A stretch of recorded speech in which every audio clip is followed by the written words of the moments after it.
দেখো বন্ধুরা, আজকে দুপুরে কি খেয়েছি এখনো তাই খাচ্ছি। কিন্তু দুপুরেও এটা খেয়েছি, এখনো এটা খাচ্ছি। আজকে আমাকে পরোটাতে পেয়েছে। আজকে আমার অন্য কিছু ভালো লাগছে না যে আমি পরোটা খাচ্ছি, খালি দুবেলা ধরে পরোটা। শুধু কি ফারাকটা কি, পার্থক্যটা কি, সেটা হলো তরকারি। বুঝলে তো বন্ধুরা, দুপুরে খেয়েছি পরোটা, রাতেও পরোটা। মানে আজকে পরোটাতেই পেয়েছে।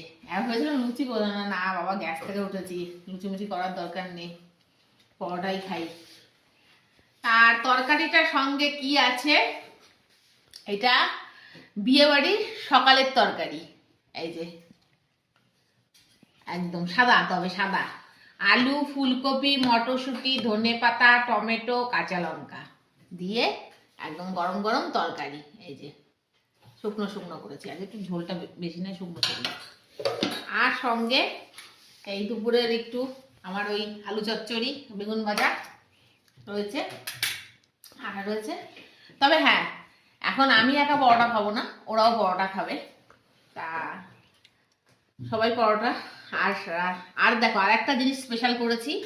এই যে একদম স্পেশাল, এই শীতকালে নলেন গুড় দিয়ে একদম সুজির হালুয়া, একদম দুধ দিয়ে একদম ঘন ঘন পিস পিস কেটেছি। এই দেখো বন্ধুরা, একদম কি সুন্দর হয়েছে।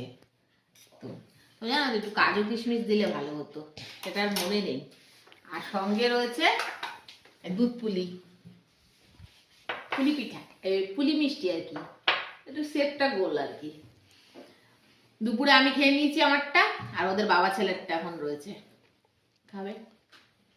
আমি দেখবো ওদের খাওয়া, তাই তো? হ্যাঁ, মাথা নাড়ছো। এই হলো আজকে রাতের আয়োজন। আর খেয়ে নি তাহলে, দেখিয়ে দিলাম তোমাদেরকে রাতের খাওয়া দাওয়াটা, ডিনারে কি আছে। তবে আমার এইসবই ভালো লাগে, নিরামিষ নিরামিষ এগুলোই ভালো লাগে বেশি, ওই মাছ ভাত টাছ ভাতের থেকে।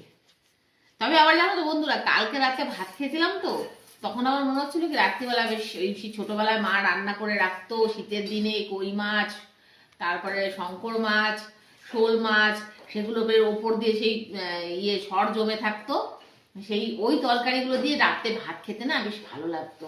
তা কালকে তাই মাকে বললাম যে মা, আজকে আজকে সকালে বললাম যে মা, ওই তরকারিগুলো না কালকে বেশ মনে পড়ছিল রাতে ভাত খেতে গিয়ে, শীতের রাতে একদিন দেখি ওরকম করে রেখে খেতে হবে রাতে। ঠিক আছে বন্ধুরা, তাহলে খাওয়া দাওয়াটা করে নি, আবার পরে গল্প হবে তোমাদের সাথে। আর রোজ তো এরকম গল্প চলতেই থাকে আমার, আর তোমরা তো ভালোই লাগে তোমাদের সঙ্গে একটু গল্প করতে। আর দেখা হবে খুব শিগগিরই।